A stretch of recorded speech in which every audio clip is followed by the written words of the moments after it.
At Aerie, we are committed to innovation. Our first product, Rhopressa, is the first new mechanism of action glaucoma drug to be submitted to the FDA in over 20 years. The active ingredient in Rhopressa is a Rho kinase inhibitor that was discovered at Aerie, and it treats the disease tissue responsible for elevated IOP in glaucoma. Rocklatan's a fixed-dose combination of Rhopressa and latanoprost that's recently successfully completed 2 registration phase 3 studies. What I want to tell you about today is how we're taking what we've learned from 12 years of studying Rho kinase inhibitors for glaucoma and applying that to retinal disease. So I'll be giving you an update on AR-13154. This is our lead molecule for the treatment of wet AMD and diabetic retinopathy. And importantly, also give you an update on the drug delivery technology that we'll be using to deliver this small molecule to the back of the eye. So Rho kinase is a new target for the treatment of wet AMD and diabetic retinopathy, but it's been studied for many years in many different disease models.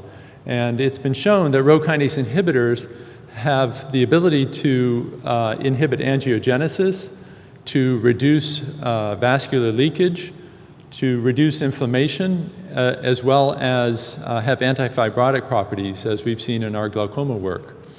So we think this is a really interesting and potentially important new target for AMD and diabetic retinopathy that could help address some of the limitations of the current anti-VEGF therapies, which target solely the vascular aspects of these diseases. 154 was discovered at Aerie, and we selected it based on its high potency for both inhibition of Rho kinase as well as protein kinase C, and it also has a very favorable ocular PK and PD profile for back-of-the-eye delivery.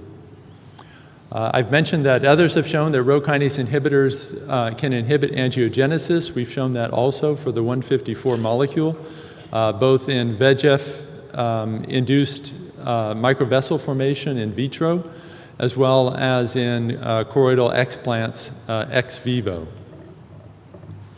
Importantly, AR-13154 also has an activity that we haven't seen with the VEGF inhibitors, and that is it appears to have the ability to improve RPE barrier function.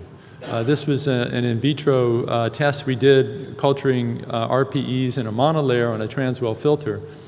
And we showed that treatment of with AR-13154 improved the barrier function by 80% relative to untreated cells. And we think this is important because dysfunction of the RPE barrier is thought to contribute to retinal edema in AMD and diabetic retinopathy. We have previously shown that AR-13154 reduces angiogenesis in vivo. This is in a rat laser CMV model. And in that model, we showed that AR-13154 was similarly effective to Eylea when delivered by intravitreal injection. But we did require 3 different intravitreal injections in this 21-day study because as a small molecule, 154 is cleared fairly rapidly from the back of the eye. So we understood from the beginning that we would need a sustained delivery technology to take this drug into the clinic. As we were studying different options for sustained delivery, we did an experiment which we found to be very interesting and helpful for us, which was we compared in a mouse OIR model topical delivery 3 times a day of AR-13154 to a sustained release subconjunctival depot formulation. And what we found is while the topical dosing was able to show similar efficacy to Eylea in this model, that sustained delivery of the drug was much more effective, almost twice as effective at inhibiting retinal angiogenesis. So that told us that sustained delivery could not only reduce the frequency of injections, but also provide greater efficacy. So we were very happy to announce a couple of weeks ago that we have established a collaboration and licensing agreement with DSM. It's a company out of the Netherlands that has a proprietary polymer, a polyesteromide polymer, that they have used previously in drug-eluting cardiovascular stents.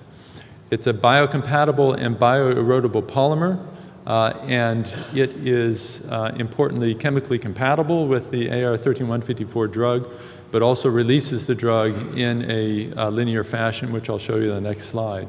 We've been able to formulate our drug into very small implants that can be injected with a 27-gauge needle.